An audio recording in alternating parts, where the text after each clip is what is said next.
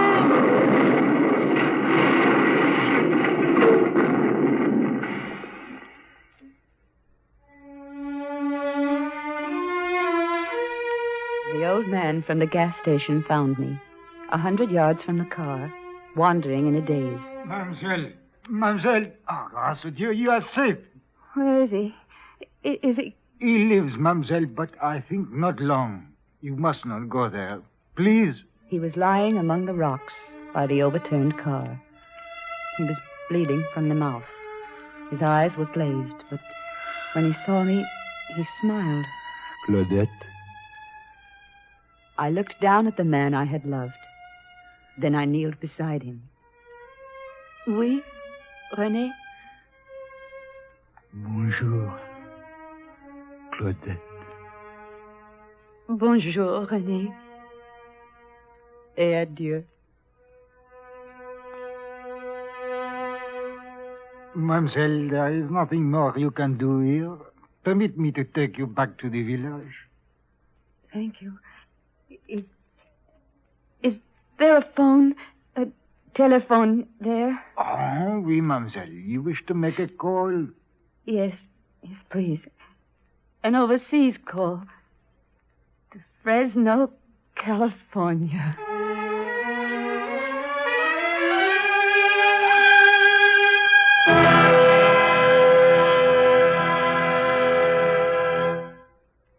Suspense, in which Marsha Hunt starred in William N. Robson's production of The Last Kilometer by Michael Frost. In just a moment, the names of the supporting players and a word about next week's story of Suspense. If someone were to accuse you of being a firebug, you'd probably be pretty indignant. But the fact is, you may be a firebug unless you're unusually careful. For example, how often do you ride along the highway in your car and thoughtlessly toss a lighted cigarette butt out the window? Most of the time, it may not do any damage, but you're taking the chance because a gust of wind may carry that butt into a clump of dry grass and start a disastrous brush or forest fire. So from now on, please use the ashtray inside the car. Of course, when you're out in the woods for a walk or a picnic, be especially careful with fire. Break all matches in two before throwing them away. Make sure that ashes from all smokes, cigarettes, cigars, and pipes are all the way out before you leave them. The same goes for campfires, which should be drowned and stirred not once but twice. Don't run the risk of losing acres of forest land so valuable for timber, water, and soil conservation and for recreation areas. Be careful with fire. Supporting Marsha Hunt in The Last Kilometer were Ann Hunter, John Daner, and Ben Wright. Listen. Listen again next week when we return with another tale well calculated to keep you in suspense.